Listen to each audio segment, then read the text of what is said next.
Bab 1551. Ayah, selamatkan Tuan Muda Su, teriak Lu Dandan. Tuan Su turun sendiri, kata Lu Yugang. Kamu tidak perlu khawatir tentang Tuan Su, dia seharusnya baik-baik saja.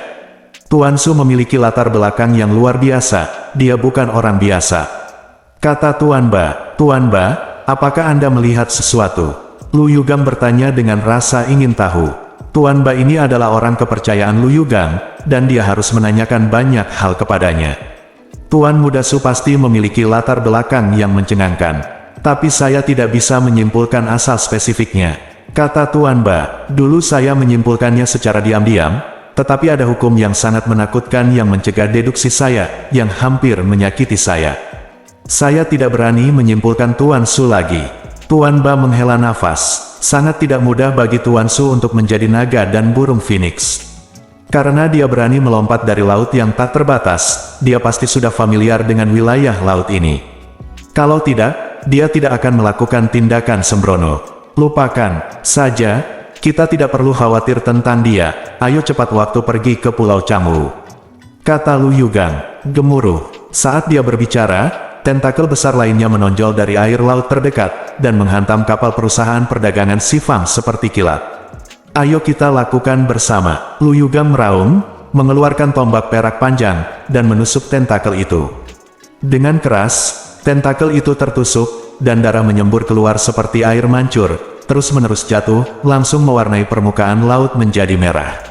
Di kejauhan, di perahu keluarga Zhao, pasukan keluarga Zhao semuanya bersiaga, baru saja 4 atau 5 tentakel telah menyerang pasukan keluarga Zhao. Menabrak, tiba-tiba, seekor binatang laut besar muncul di atas permukaan laut, ganas dan mengancam. Itu adalah gurita besar dengan 8 cakar, segera setelah muncul, itu meluncurkan serangan yang menakutkan masing-masing ke perusahaan perdagangan Sifang dan kuda keluarga Zhao. 8 cakar panjang yang besar terus melambai dan mencambuk, mengaduk permukaan laut menjadi raungan yang menderu. Pergi lebih cepat, singkirkan binatang ini, teriak Lu Yugang. Di sisi lain, orang-orang dari keluarga Zhao juga bergegas pergi. Saat ini, di bawah dasar laut, tubuh Ye Yunfei perlahan tenggelam. Tekanan air laut yang sangat menakutkan seperti gunung, menekan ke arah Ye Yunfei dengan kuat. Kaca, meskipun tubuh Ye Yunfei sangat keras, saat ini agak tak tertahankan, hancur begitu keras hingga muncul retakan, dan darah mengalir secara horizontal. Tiba-tiba, Ye Yunfei mulai melantunkan balada kuno yang dinyanyikan. Satu demi satu, balada kuno yang mirip dengan mantra terus menyebar dari mulut Ye Yunfei, di sepanjang air laut, dan menyebar ke segala arah. Kakak, tekanan pada tubuh Ye Yunfei menjadi semakin menakutkan, tulang dan organ dalam tubuhnya mulai hancur terus-menerus. Tubuh Jiamu Qingdi mulai berlari dengan gila-gilaan di tubuh Ye Yunfei, mencoba memperbaiki retakan di tubuhnya. Pada saat yang sama, tubuh kaca basaltik juga mulai diaktifkan, dan gunung basaltik melayang di dalam tubuh, mengeluarkan aurora basaltik yang mengepul, menahan tekanan air laut di sekitarnya. Setelah beberapa saat, tiba-tiba, mengapa kamu tidak melihat mereka datang? Mungkinkah ingatanku tentang lagu itu tidak akurat? Ye Yunfei berpikir dalam hati. Saat ini, manusia, mengapa kamu menyanyikan himne keluarga kami? Tiba-tiba sosok perlahan muncul di laut yang jauh. Itu adalah gadis cantik dengan rambut biru panjang. Dengan sosok montok dan wajah lembut, gadis ini terlihat seperti karya seni yang sempurna. Pada saat yang sama, lingkaran biru samar terpancar dari tubuh gadis itu. Dan ada ekor ikan yang sedikit terseret di belakangnya. Putri Duyung akhirnya muncul. Ye Yunfei sedikit terkejut saat melihat gadis ini. Tentu saja aku bisa bernyanyi. Aku juga tahu bahwa kondisi patriark lamamu semakin buruk. Jika kamu tidak merawatnya, dia akan segera mati. Namun, aku bisa menyelamatkannya, Ye Yunfei tertawa. Apa, kamu juga tahu tentang situasi patriark tua? Bagaimana kamu tahu? Gadis itu tidak bisa menahan keheranannya setelah mendengar apa yang dikatakan Ye Yunfei. Anda harus tahu bahwa ada hukum khusus di wilayah laut ini, dan itu benar-benar terisolasi dari dunia luar. Hanya binatang laut ini yang bisa hidup di sini, dan manusia di luar tidak bisa masuk sama sekali. Oleh karena itu, binatang laut di sini tidak pernah memiliki hubungan apapun dengan prajurit manusia di luar. Pria muda di depannya tiba-tiba datang. Dia tidak hanya bisa menyanyikan lagu-lagu kuno klan mereka, tetapi dia juga mengetahui situasi patriark tua yang agak tidak terbayangkan.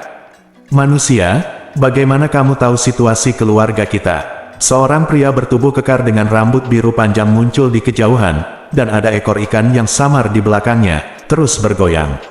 Pria itu memegang garpu baja berbilah 3 di tangannya, dan menatap Ye Yunfei dengan mata waspada. Jangan tanya, jika kamu ingin menyelamatkan patriark lamamu, segera bawa aku ke sana. Kalau tidak, patriark lamamu pasti akan mati dalam waktu singkat, kata Ye Yunfei. Manusia, bisakah kamu benar-benar menyelamatkan patriark lama kita? Pria itu ragu-ragu dan bertanya. Patriark tua adalah pilar spiritual klan mereka, dan sangat sakral di hati semua anggota klan. Tidak ada yang ingin patriark tua itu mati. Tentu saja, Ye Yunfei mengangguk. Yah, kamu tunggu di sini dulu, aku akan lapor dulu. Pria itu berbalik dan pergi setelah selesai berbicara. Hanya gadis itu yang tersisa di sana sendirian. Karena ada hukum khusus di wilayah laut ini yang akan menekan manusia, dia sama sekali tidak khawatir manusia aneh di depannya akan melakukan sesuatu pada gadis itu. Manusia, bagaimana kamu bisa masuk ke laut? Manusia tidak diperbolehkan berada di wilayah laut kita. Petik 2. Gadis itu menatap Ye Yunfei dengan rasa ingin tahu dan bertanya. Karena aku sangat akrab dengan tempat ini, jadi aku bisa masuk. Ye Yunfei tersenyum. Sangat akrab, bagaimana mungkin? Apakah kamu pernah ke sini sebelumnya? Gadis itu semakin penasaran. Aku bisa berhitung, aku mengenal tempat ini setelah menghitung dengan jariku. Sylvia tertawa. Ini sangat kuat, seru gadis itu. Saat ini, gemuruh, air laut di kejauhan terus bergolak, dan sejumlah besar sosok berguling. Dikepalai oleh seorang wanita cantik yang terlihat nyaris sempurna. Salam untuk putri tertua. Gadis itu segera melangkah maju untuk memberi hormat ketika dia melihatnya. Putri tertua, ini manusia. Dia bilang dia bisa menyelamatkan patriark tua. Petik 2. Pria itu berdiri di samping putri tertua, menunjuk ke arah Ye Yunfei dan berkata, manusia, apakah itu benar? Putri besar menatap Ye Yunfei dengan mata yang indah dan bertanya. Muridnya berwarna biru muda, yang terlihat sangat eksotis. Tentu saja itu benar. Terlebih lagi, kondisi patriark tua semakin buruk, dan klanmu tidak memiliki cara untuk membantu penyembuhan patriark tua. Mengapa kamu tidak membiarkan aku mencobanya? Ye Yunfei tertawa. Tapi kenapa kamu melakukan ini? Manusia, apakah kamu menginginkan sesuatu? Petik 2. Putri tertua berpikir sejenak dan bertanya. Bab 1552. Aku ingin air dewa laut. Ye Yunfei berpikir sejenak dan menjawab. Faktanya, Ye Yunfei datang untuk melihat putri duyung ini karena takdir di kehidupan sebelumnya. Tetapi masalah ini tidak jelas, jadi dia hanya mengatakan bahwa dia datang ke sini untuk air dewa laut, dan putri duyung ini akan lebih menerima. Kamu tahu kita punya air dewa laut? Putri tertua sedikit terkejut. Keluarga mereka hidup menyendiri di sini, dan tidak memiliki kontak dengan dunia luar. Masuk akal jika manusia luar tidak akan tahu bahwa ada air dewa laut di sini. Tentu saja aku tahu. Aku hanya butuh air dewa laut, dan kemudian aku akan menyelamatkan patriark lamamu. Aku jamin dia akan baik-baik saja, kata Ye Yunfei sambil tersenyum. Iya, jika kamu benar-benar bisa menyelamatkan patriark tua, aku bisa memberimu air dewa laut. Putri tertua ragu-ragu, dan menyetujui permintaan Ye Yunfei. Bawa aku menemui patriark tua sekarang, kata Ye Yunfei. Ikuti aku. Putri tertua mengangguk, lalu membawa Ye Yunfei ke kedalaman dasar laut, dikelilingi oleh banyak putri duyung. Segera setelah itu, mereka akhirnya sampai di sekelompok bangunan di dasar laut. Di sini banyak istana mewah, dan berbagai bangunan lainnya. Patriark tua ada di dalam, silakan masuk bersamaku. Putri tertua membawa Ye Yunfei ke istana yang tampak sangat tua dan berkata dengan lembut. Terlihat bahwa dia sangat menghormati patriark tua itu. Kemudian, putri tertua membawa Ye Yunfei ke istana bawah laut ini. Bagian luar istana terendam air laut yang biru, tetapi ketika memasuki istana, tidak ada tetesan air laut, dan sangat kering. Ini karena ada formasi penghalang air di istana, yang menghalangi air laut dari luar. Ada altar biru yang aneh di istana, seorang lelaki tua berambut biru dengan napas lemah duduk bersila di atas altar, mengistirahatkan matanya dengan mata tertutup. Manusia, putri, apa yang terjadi? Mengapa kamu membawa manusia ini ke sini? Tepat sebelum sang putri membawa Ye Yunfei ke altar, lelaki tua berambut biru itu tiba-tiba membuka matanya dan menatap Ye Yunfei. Paksaan energi yang kuat dilepaskan dari tubuhnya, seolah-olah tsunami dahsyat menderu-deru, berguling-guling. Patriark tua, manusia ini berkata dia bisa menyelamatkanmu. Putri tertua bergegas maju dan menjelaskan. Itu hanya omong kosong, manusia ini masih muda dan lemah, bagaimana dia bisa menyelamatkanku? Putri, aku selalu menaruh harapan tinggi padamu, aku tidak pernah mengira kamu akan begitu bingung. Katakan padaku, apakah manusia ini mencoba menipu untuk sesuatu? Saya tidak percaya, dan berkata dengan tajam. Patriark tua, dia berkata bahwa kami akan memberinya air dewa laut, dan dia berjanji untuk menyembuhkanmu. Putri tertua tersipu dan berkata dengan suara rendah. Karena Ye Yunfei memang terlihat muda, dan level kekuatan spiritualnya juga sangat rendah. Dia jelas ingin membohongi si Godwater keluargaku. Nah, kamu juga berbakti dan ingin mengobati penyakitku. Tapi jangan khawatir, aku tahu penyakitku dengan baik. Putri, lain kali kamu harus menyerapnya. Pelajaran, jangan percaya makhluk di dunia luar, terutama manusia. Manusia adalah ras yang sangat licik. Suara Patriark tua menjadi lembut, dan dia berkata kepada putri tertua. Patriark tua, aku mengerti. Putri tertua tidak berani membantah, dan menjawab dengan lembut.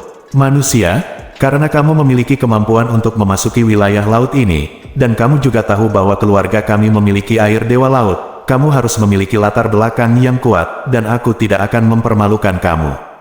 Kamu bisa pergi, dan kamu tidak akan mengatur kaki di wilayah laut ini lagi. Ayo, biarkan dia mengirimnya, kata Patriark tua itu. Ya, segera. Beberapa prajurit Putri Duyung memasuki istana. Dari luar, mencoba mengusir Ye Yunfei keluar. Kamu seharusnya terluka oleh master setingkat kaisar ratusan tahun yang lalu. Selama bertahun-tahun, kamu telah menggunakan altar ini untuk menyerap esensi energi laut ini, dan pada saat yang sama mengandalkan air dewa laut untuk pertahankan vitalitas dalam tubuh Anda. Hanya saja selama bertahun-tahun, kondisi fisik Anda menjadi semakin buruk. Jika Anda terus seperti ini, saya khawatir Anda akan segera mati. Kata Ye Yunfei tiba-tiba. Kamu, bagaimana kamu tahu? Manusia, siapa kamu? Patriark tua itu tidak bisa menahan keheranannya setelah mendengar apa yang dikatakan Ye Yunfei. Bagaimana mungkin, kamu tahu situasi Patriark tua dengan sangat jelas. Petik 2, putri tertua berdiri di sampingnya, benar-benar tercengang. Bagaimana saya tahu tidak penting. Yang penting adalah saya dapat membantu Anda sepenuhnya menyembuhkan tubuh Anda dan menghidupkan Anda kembali. Umur, keluarga Anda sangat panjang. Jika tubuh Anda dapat pulih, Anda dapat hidup untuk waktu yang lama. Jawab Ye Yunfei. Anak muda, kamu benar. Ratusan tahun yang lalu, beberapa tuan kaisar semu datang ke sini tiba-tiba. Saya memimpin suku untuk melawan. Belakangan, meskipun kaisar semu itu mundur, saya terluka parah, dan keluarga saya juga terluka parah. Petik 2, Patriark tua itu menatap Ye Yunfei, terdiam sesaat, dan tiba-tiba mendesah pelan. Manusia, bisakah kamu benar-benar menyembuhkan tubuhku? Tanya Patriark tua itu. Tentu saja, selain itu, tubuhmu sudah dalam keadaan yang sangat buruk, kamu tidak akan kehilangan apapun jika kamu membiarkan aku mengobatinya untukmu. Ye Yunfei tertawa. Kamu benar. Baiklah, anak muda, tolong bantu aku menyembuhkan tubuhku. Jika kamu benar-benar bisa menyembuhkanku, aku pasti akan menawarkanmu dewa air laut. Selain itu, aku akan memberimu hadiah yang murah hati. Kami suku Putri Duyung memiliki selalu baik terhadap setetes air, dan mereka akan membalasnya dengan mata air. Patriark tua itu berpikir sejenak dan berkata, untuk menyembuhkan lukamu, kamu membutuhkan air dewa laut. Tolong ambilkan air dewa laut, aku ingin membuat alkimia. Kata Ye Yunfei, aku memilikinya di sini. Patriark tua itu melambaikan tangannya, mengeluarkan botol giok biru, seukuran kepalan tangan orang dewasa, dan mengirimkannya ke tubuh Ye Yunfei. Tunggu aku sebentar. Ye Yunfei mengambil botol giok biru di tangannya, lalu berteleportasi ke menara hantu dengan sekejap. Patriark tua, apa yang akan dia lakukan? Putri tertua memandangi Patriark tua itu. Dia telah memasuki senjata ajaib ruang angkasa, dia mungkin sedang menyempurnakan ramuan. Mari kita tunggu. Patriark tua itu menutup matanya dan berkata, baik. Ye Yunfei memasuki menara hantu, mengeluarkan alkimia, menuangkan semua air dewa laut dalam botol giok biru ke altar, dan kemudian memasukkan bahan obat dan harta alam yang dirancang khusus untuk mengisi kembali vitalitas, mulai menyempurnakan eliksir. Air dewa laut adalah harta karun klan Putri Duyung, dibentuk dengan memadatkan esensi energi laut, harta langka di dunia. Dikatakan bahwa Poseidon Water memiliki sumber kehidupan yang sangat besar, yang memiliki efek memperbaharui anggota tubuh yang patah, meregenerasi sisa tubuh, dan bahkan menghidupkan kembali orang mati. Selain itu, air dewa laut juga memiliki efek perbaikan yang sangat besar pada tubuh jiwa. Selama bagian inti dari tubuh jiwa masih ada, meskipun mengalami kerusakan besar, air dewa laut masih dapat digunakan untuk membentuk kembali jiwa, tubuh. Mari kita tambahkan esensi energi dari tubuh Jia Mukingdi. Dalam proses pemurnian ramuan, pikir Ye Yunfei, dan sejumlah besar gas energi Qian menyembur keluar dari tubuhnya dan menuangkannya ke dalam ramuan. Tidak lama kemudian, Ye Yunfei berlatih. Beberapa botol pil keluar dari menara hantu, dan berdiri di depan altar. Karena kecepatan waktu yang berbeda antara menara pantom dan dunia luar, di mata Patriark Tua dan Putri Tertua, Ye Yunfei muncul lagi setelah menghilang beberapa saat. Patriark Tua, lukamu bisa diobati sekarang, kata Ye Yunfei. Anak muda, saatnya bekerja. Patriark Tua itu tampak penuh harap di matanya. Bab 1553. Selama perawatan, kita harus menggunakan altar ini untuk mengekstraksi lebih banyak esensi energi dari laut untuk membantu perawatan, sehingga efeknya akan lebih baik, kata Ye Yunfei. Oke, aku mengerti, kata Patriark Tua itu. Selanjutnya, Ye Yunfei mengeluarkan ramuan itu dan mulai menginstruksikan Patriark Tua untuk mengambil dan memperbaikinya. Setengah hari kemudian, anak muda, ramuan yang kamu buat luar biasa. Cedera saya telah sembuh lebih dari setengah, dan sisa luka saya tidak perlu dikhawatirkan, dan cepat atau lambat saya akan pulih sepenuhnya. Patriark Tua mengambil semua ramuan dan memurnikan mereka. Setelah selesai, dia berkata dengan heran. Patriark Tua, benarkah? Hebat. Petik 2. Putri Tertua berdiri dan menunggu dengan gugup. Setelah mendengar apa yang dikatakan Patriark Tua, dia tidak bisa menahan kegembiraannya. Sebenarnya, air dewa laut benar-benar efektif. Obat utama ramuan yang telah saya sempurnakan ini adalah air dewa laut. Jika tidak ada air dewa laut, saya tidak akan dapat menyembuhkan luka Anda secepat itu.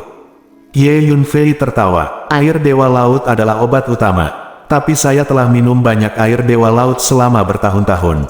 Jika itu benar-benar berguna, itu akan efektif sejak lama. Tapi selama ini, saya merasa bahwa air dewa laut memiliki sedikit efek pada luka saya.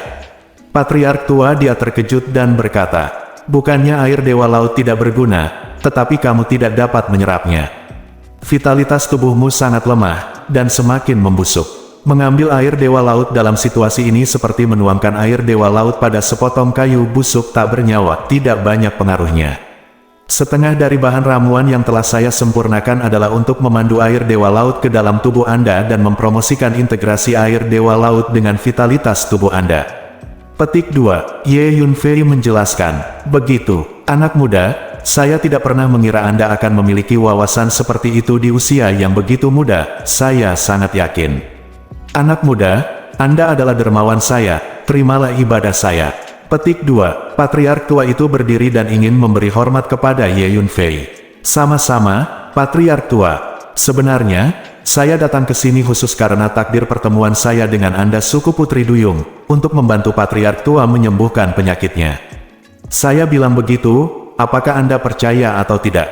Petik 2. Ye Yunfei memandang Patriark Tua itu dan berkata, aku percaya itu. Anak muda, saya tidak tahu mengapa, tetapi saya memiliki rasa keakraban yang samar dengan Anda. Patriark Tua itu menatap Ye Yunfei sejenak, mengangguk pelan dan berkata, dan, mulai sekarang, Anda adalah tamu terhormat keluarga kami. Petik 2. Kata Patriark Tua, kemarilah, selenggarakan jamuan makan untuk para tamu terhormat. Petik 2. Patriark Tua itu berkata dengan lantang.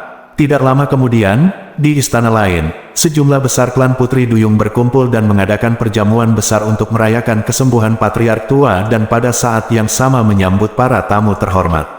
Di pesta itu, ada banyak Putri Duyung. Gadis-gadis dari suku Putri Duyung menari dengan anggun, dan putri tertua bahkan memimpin tarian secara langsung, yang membuat perjamuan menjadi sangat meriah. Ye Yunfei mengerti bahwa suku Putri Duyung telah lama hidup dalam pengasingan di wilayah laut ini, benar-benar terisolasi dari dunia luar, jadi mereka sering perlu menghibur diri sendiri.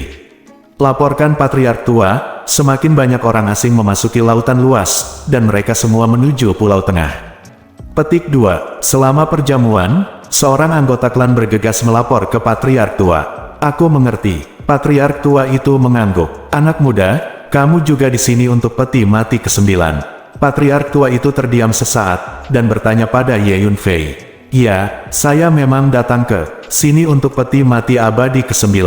Namun, saya datang ke klan Putri Duyung Anda karena saya memiliki takdir pertemuan dengan klan Anda, dan saya datang ke sini secara khusus untuk membuat hubungan yang baik.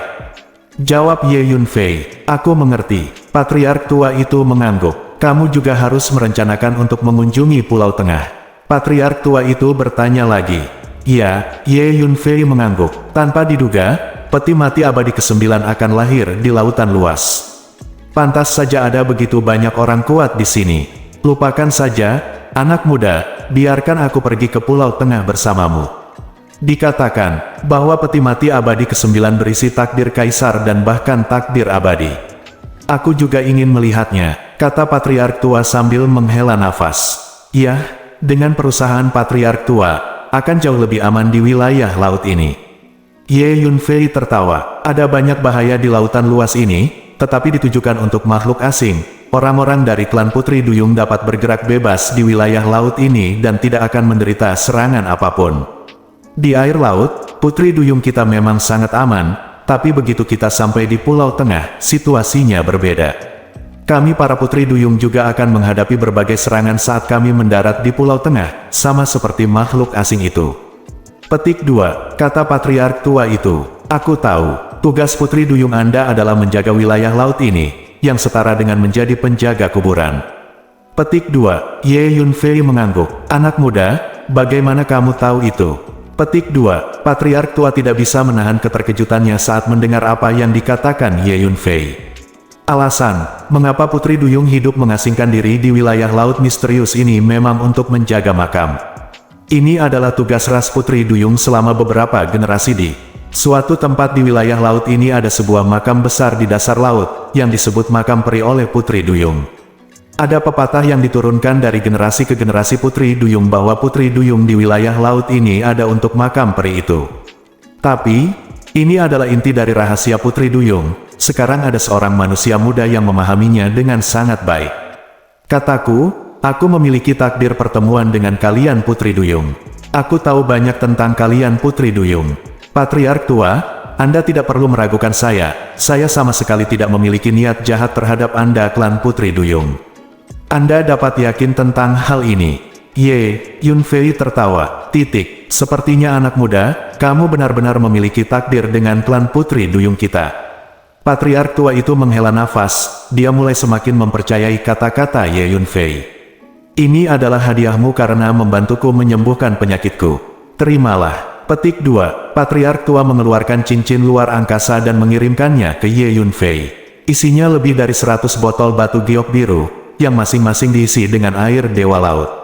Petik 2. Terlalu banyak. Patriark Tua, Anda tidak harus bersikap sopan. Bahkan jika Anda tidak memberikan air dewa laut kepada saya tetap akan membantu Anda menyembuhkan penyakit Anda. Petik 2. Ye Yunfei sedikit terkejut. Nilai dari begitu banyak air dewa laut sangat mencengangkan. Jika dibawa keluar, diperkirakan kepala dan leluhur dari kekuatan kuat di hutan belantara timur juga akan datang untuk merebutnya. Banyak, perairan dewa laut ini adalah akumulasi saya selama bertahun-tahun. Mereka awalnya digunakan untuk memperpanjang hidup saya yang membusuk. Sekarang setelah luka saya sembuh, saya tidak membutuhkan perairan dewa laut ini lagi. Kamu ambil. Petik 2, kata Patriark Tua, maka rasa hormat lebih baik daripada kepatuhan. Ye Yunfei berpikir sejenak dan menerima semuanya. Anak muda, ayo pergi dan mengunjungi Pulau Tengah. Jika Anda datang terlambat, Anda mungkin kehilangan kesempatan dari peti mati dunia. Ke-9, kata Patriark Tua itu, oke, Ye Yunfei sudah lama ingin pergi, jadi dia segera mengangguk. Jadi patriark tua itu memilih sekelompok master putri duyung dan menuju ke pulau di tengah laut. Bab 1554. Patriark tua membuka jalan ke depan, memegang tongkat putih di tangannya kemanapun dia pergi. Laut bergulung dan terbelah di kedua sisinya. Meskipun sekelompok orang dan kuda bergegas ke laut, mereka tidak menyentuh setetes air pun. Salah satu bakat putri duyung adalah mengendalikan air.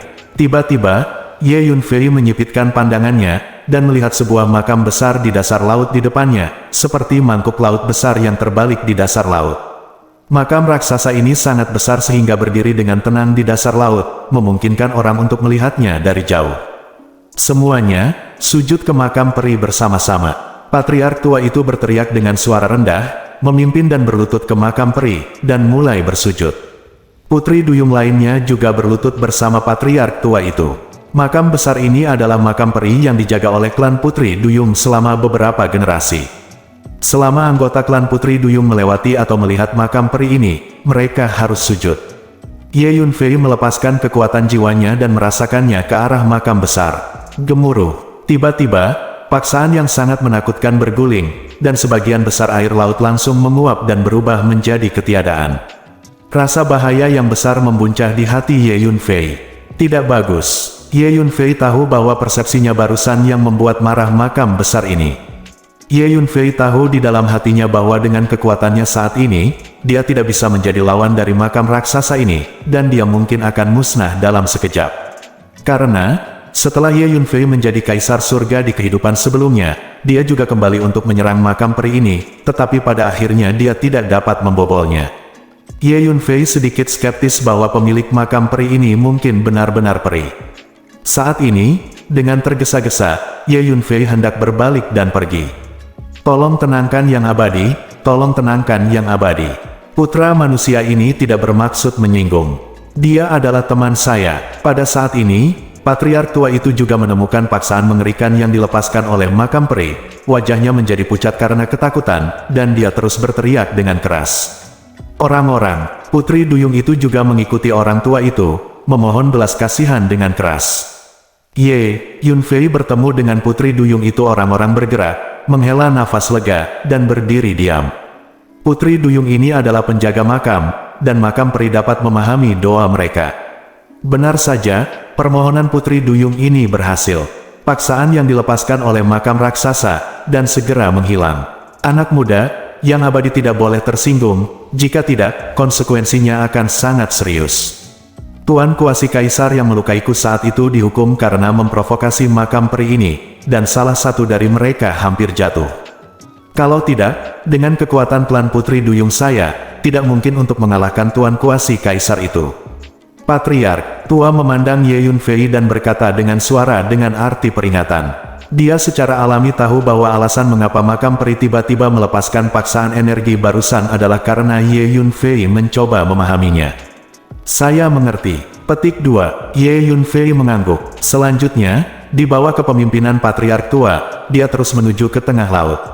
Sepanjang jalan, Ye Yunfei melihat banyak binatang laut yang aneh, semuanya penuh dengan roh jahat dan bingung. Beberapa dari binatang laut itu begitu besar sehingga mereka mengerikan dan kuat. Dengan sedikit gerakan, wilayah laut yang luas dapat dipicu dengan gelombang besar, membentuk pusaran air yang menakutkan dan besar dari waktu ke waktu. Beberapa mayat muncul di air laut, berendam di sana dengan tenang, diselimuti warna hijau, meski tidak ada vitalitas, namun terlihat mengerikan dan menakutkan. Selain itu, ada berbagai larangan yang menakutkan, lingkaran sihir, dan beberapa bahaya yang tidak diketahui di wilayah laut ini. Singkatnya, jika makhluk dari dunia luar membobol wilayah laut ini, mereka akan menghadapi berbagai bahaya kapanpun dan dimanapun. Binatang laut itu adalah penjaga makam peri. Mereka menjaga wilayah laut ini dan mencegah makhluk luar masuk. Mayat ini adalah beberapa tuan yang datang untuk menjelajahi makam peri dan kehilangan nyawa mereka di sini. Kata patriark tua kepada yang tua patriark, kata Ye Yunfei. Aku tahu. Ye Yunfei mengangguk. Dengan cara ini, di bawah kepemimpinan patriark tua, semua orang menuju ke tengah laut. Karena putri duyung pandai mengendalikan air, patriark tua ini bahkan lebih ahli dalam mengendalikan air. Dia membuka jalan ke depan dan menunjukkan kekuatan supernaturalnya untuk mengendalikan air. Air laut di sekitarnya membentuk kekuatan yang kuat untuk mendorong semua orang maju dengan sangat cepat kecepatan. Setelah 1,5 hari, kami akan mencapai pulau di tengah laut. Itu adalah tempat yang sangat menakutkan.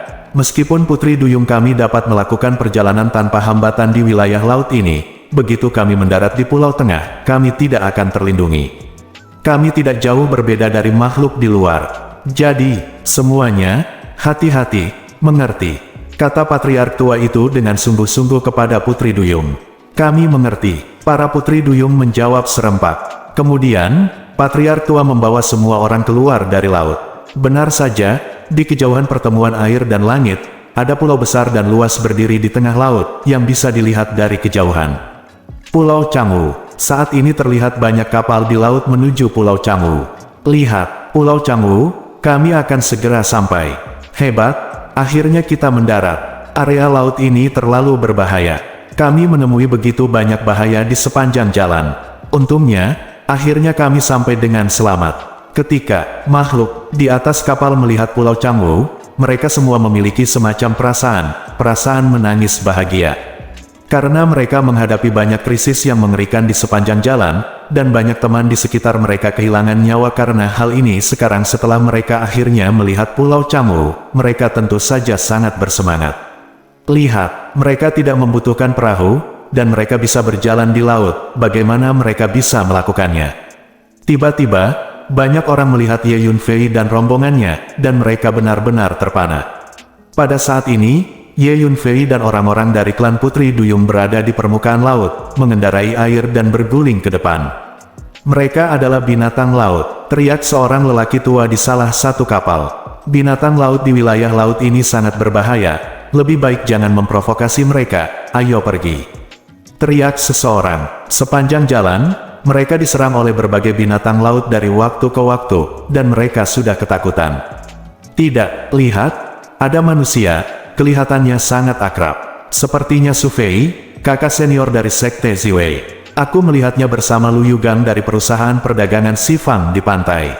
Tiba-tiba, seseorang mengenali Ye Yunfei, teriak kaget. Itu benar, dia adalah Su Fei, dan aku juga mengenalinya. Bagaimana dia bisa bercampur dengan binatang laut ini? Kenapa dia tidak takut dengan air laut ini? Petik 2. Lebih banyak orang mengenali Ye Yunfei dan berteriak kaget. Pokoknya, jangan memprovokasi dia. Bocah ini tidak sederhana, bahkan leluhur klan monster hutan belantara timur secara pribadi maju untuk membantunya. Petik 2. Setelah kebanyakan orang mengenali Ye Yunfei, mereka merasa cemburu dan tidak ingin memprovokasi dia. Lagi pula, setidaknya ada 3 kekuatan besar di hutan belantara timur yang secara terbuka berteman dengan Ye Yunfei. Bagaimana mungkin orang biasa berani memprovokasi dia? Orang-orang ini brutal dan haus darah, mereka tidak memiliki kemanusiaan. Tiba-tiba, seseorang berteriak ngeri, mata semua orang langsung melihat ke laut di belakang mereka, dan mereka melihat sebuah kapal terbang di atas laut di belakang. Ada sekelompok makhluk buas berdiri di atas kapal. Pertama, ada yang berkepala harimau orang-orang, dengan 3 kepala dan 6 tangan, semuanya pembunuh. Orang-orang ini juga ada di sini. Ye Yunfei tidak bisa menahan cemberut saat dia melihat ras alien prasejarah itu. Bab 1555. Peti mati dunia ke-9 terlalu terkenal untuk menarik ras alien prasejarah ini.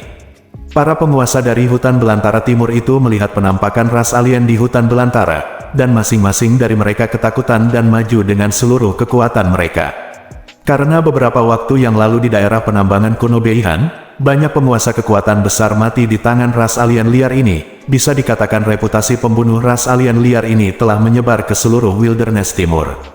Ternyata itu adalah klan Putri Duyung. Ada legenda di dunia bahwa klan Putri Duyung menjaga makam peri. Mungkinkah makam peri itu ada di wilayah laut ini? Tiba-tiba, ada alien prasejarah memandangi manusia Putri Duyung dan bertanya dengan lantang. Booming, paksaan energi yang mengerikan dilepaskan dari tubuh ras alien prasejarah ini seperti letusan gunung berapi, membubung ke langit, dan kemudian berguling ke arah laut tempat Putri Duyung berada. Energi ini memiliki aura prasejarah kuno, dan kekuatannya sangat menakutkan.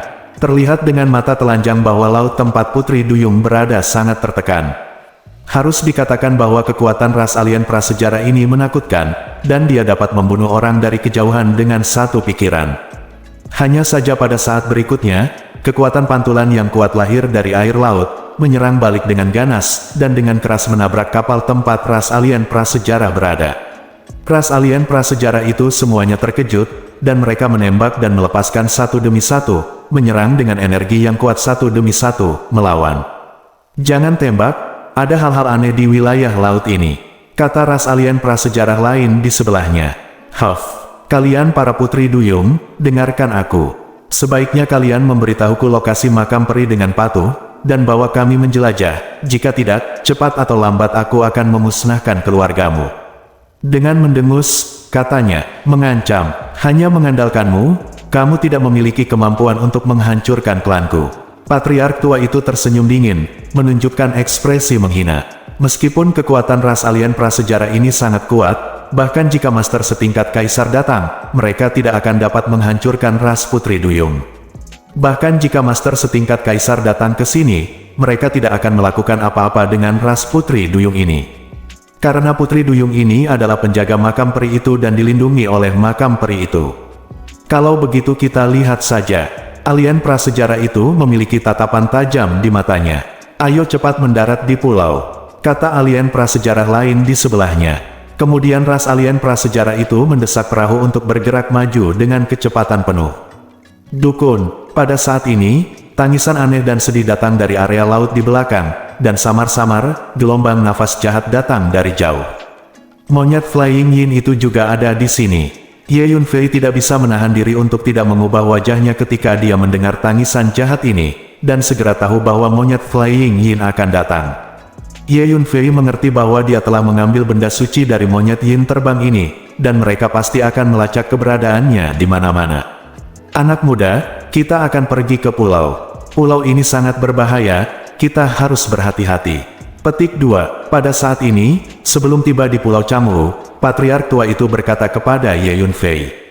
"Aku mengerti." Ye Yunfei mengangguk. Kemudian, sekelompok putri duyung mendarat di pulau luas yang tampak seperti benua ini. Sepintas, tanah itu penuh dengan hutan lebat primitif, pegunungan yang terus-menerus, pohon-pohon tua yang menjulang tinggi, dan tanaman merambat tua yang terjalin, seperti naga bertanduk. Ada juga bangunan kuno di antara gunung-gunung itu, yang tampaknya pernah dihuni oleh makhluk, tetapi telah ditinggalkan. Saat ini, sejumlah besar orang telah mendarat di pulau itu dan menjelajah kemana-mana di pulau itu. Masih banyak kapal di laut di kejauhan, mendekati pulau dan bersiap untuk berlabuh. Pulau yang biasanya sepi ini berangsur-angsur menjadi semarak. Jika peti mati ke-9 benar-benar lahir di pulau ini, maka tempat yang paling mungkin adalah kastil kuno itu. Karena saya sering melihat cahaya peri yang terang naik ke langit di lokasi itu, dan susunan musik peri sepertinya peri sedang bermain itu. Patriark tua itu berkata kepada Ye Yunfei, "Kalau begitu mari kita lihat kastil tua itu," kata Ye Yunfei. "Di sana, ayo pergi." Patriark tua itu menunjuk ke tengah pulau dan memimpin. Sepanjang jalan, pegunungan berwarna hijau dan hutan tertutup rapat, penuh dengan keliaran primitif. Saat ini, di lokasi lain di pulau itu, sekelompok besar orang mengepung seorang lelaki tua berbaju biru. Pria tua berbaju biru didukung oleh 2 anak laki-laki, dan dia adalah Yang Song, peramal terkenal di Eastern Wasteland. Semua orang, menurut kesimpulanku, jika peti mati peri benar-benar lahir di sini, maka tempat yang paling mungkin adalah pusat pulau ini. Mungkin, lokasi itu. Petik 2, dikelilingi oleh semua orang, Yang Song membuat beberapa perhitungan, lalu menunjuk ke arah tengah pulau dan berkata, "Oke, ayo cepat ke sana," kata penatua tertinggi dari Sekte Changyan, lalu memimpin dan bergegas menuju pusat pulau. Yang lainnya mengikuti. Orang-orang yang mengikuti Yang Song ini semuanya adalah master terkenal di Wilderness Timur. Lihat, ada obat virtual. Bahkan ada obat virtual kelas 8. Naik dan kumpulkan jamu. Segera, para ahli ini menemukan obat virtual, dan mereka semua sangat bersemangat. Tampaknya ada banyak bahan obat berharga dan harta surga dan bumi di pulau yang luas ini. "Ayo berburu harta karun secara terpisah," teriak seorang pejabat tinggi dari kekuatan besar. Segera, orang-orang dari kekuatan besar ini mulai berpisah dan menjelajahi pusat pulau melalui jalur yang berbeda. Semuanya, hati-hati, ada banyak tempat berbahaya alami dan jedi di pulau ini. Begitu kamu masuk, kamu akan diserang. Petik 2. Pada saat ini, Ye Yunfei dan pasukan Putri Duyung sedang maju, dan Ye Yunfei tiba-tiba mengerutkan kening dan berkata, Ye Yunfei mahir dalam fisiognomi. Berjalan di tanah ini, dia telah berkomunikasi dengan energi bumi di bawah. Setelah memata-matai dan meneliti tanah ini, dia menemukan bahwa ada berbagai tempat berbahaya dan tempat putus asa. Terlebih lagi, tempat-tempat berbahaya dan tempat-tempat putus asa ini begitu kuat sehingga Ye Yunfei pun takut, dan dia tidak mau memprovokasi mereka. Bahan obat tingkat Ji. Sambil berjalan, Ye Yunfei tiba-tiba melihat sepotong bahan obat tingkat Ji di pegunungan yang jauh, yang sangat cerah dan mekar dengan berbagai warna. Ada yang seputih salju, ada yang merah tua, dan ada yang kuning kemasan, seolah-olah terbuat dari emas. Semburan aroma obat yang sangat kuat datang, membuat orang ingin dimabukkan dengan menciumnya. Dari kelas 1 sampai kelas 9, ada semua bahan obat. Ye Yunfei melihatnya dengan hati-hati, matanya sedikit panas. Tahukah Anda, di Eastern Desolation, bahan obat kelas bayi sudah sangat berharga. Bahan obat bayi kelas 8 dan 9 hanya dapat diproduksi oleh beberapa kekuatan besar. Dan bahan obat tingkat Ji bahkan lebih berharga. Untuk kekuatan paling kuat di Donghuang, mereka semua adalah harta yang tak ternilai. Begitu banyak ramuan tingkat Ji. Patriark tua itu juga sedikit iri. Hanya saja aura gunung itu tidak normal, dan tanahnya penuh dengan cairan merah, yang tampaknya berdarah, dan krisis yang mengerikan tidak aktif. Mari kita berhenti memikirkan bahan obat. Itu, kata Patriark tua itu kepada Ye Yunfei, tanah punggungan gunung itu memang penuh dengan darah, dan ada darah yang mengalir di tanah di beberapa tempat. Darah membubung ke langit, ini adalah tanah iblis darah, yang merupakan tempat kejahatan besar. Ye Yunfei melihatnya sejenak, lalu berkata dengan suara yang dalam, tampaknya itu adalah bahan obat tingkat Ji. Tiba-tiba, sekelompok orang datang berguling dari kejauhan, dan seorang pria kekar di kepala melihat bahan obat tingkat Ji di gunung, dan suaranya berubah karena kegirangan. Ini benar-benar jalan sempit untuk musuh. Ye Yunfei mencibir. Ini adalah pria dan kuda dari sekte pengontrol binatang. Bersambung.